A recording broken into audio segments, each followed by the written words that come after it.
శ్రీశైలంలో శిఖర దర్శనం అయిన తర్వాత త్రిపురాంతకం అయితే వచ్చాము. శ్రీశైలం నుంచి 94 కిలోమీటర్ల దూరంలో త్రిపురాంతకం ఉంటుంది. త్రిపురాంతకంలో ముందుగా బాలత్రిపుర సుందరి అమ్మవారి దర్శనం అయితే చేసుకున్నామండి. ఇక్కడ ఎప్పుడు కూడా ఒక పొట్టు ఉండేదంట. అలా పొట్టు అయితే కొంచెం జీర్ణమైపోయి ప్రస్తుతానికి ఆ ప్లేస్ మాత్రం అలా ఉందంట. మేము ఇక్కడికి వెళ్ళేసరికి అయితే ఇంచుమించుగా ఈవినింగ్ 5:30-6 అలా అయిందనమాట. ఇక్కడ అమ్మవారు స్వయంభూగా వెలిసారంటండి.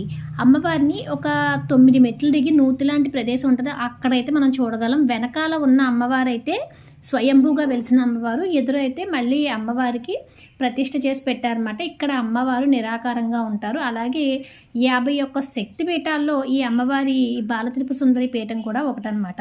ఎలాగో సాయంత్రం అయింది కాబట్టి సంధ్యాదీపం పెట్టాలని చెప్పి నేను అమ్మవారి దేవస్థానంలో అయితే సాయంత్రం కార్తీక దీపం అయితే పెట్టేశాను. మొదట్లో ఇక్కడ ఎక్కువగా జంతుబలులు అవి జరిగేవంట. కాలక్రమేణా ఆ జంతుబలులన్నీ కూడా ఇక్కడైతే నిషేధం చేయడం జరిగిందంట. అలాగే ఇక్కడ అమ్మవారికి మొక్కుబళ్ళు మొక్కుకొని ముడుపులు కడుతూ ఉంటారండి. అలా ముడుపు కడితే ఇక్కడ కోరికలు వెంటనే నెరవేరుతాయని చెప్పి భక్తులు నమ్ముతూ ఉంటారనమాట. ఇక్కడ అమ్మవారు అయితే చాలా మహిమాన్వితం అంట. అమ్మవారు కూడా మనకి ఏదన్నా కోరిక కోరితే వెంటనే తీర్చారని చెప్పి ఇక్కడ మనకి బ్రాహ్మణులు కూడా చెప్పడం అయితే జరిగిందండి. స్థల పురాణం ప్రకారం అమ్మవారు స్వయంభూగా వెలిశారు.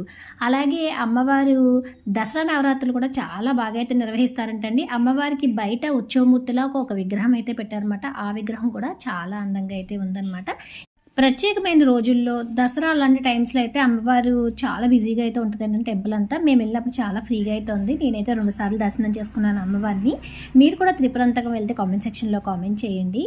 Like, share, subscribe. Thank you for watching.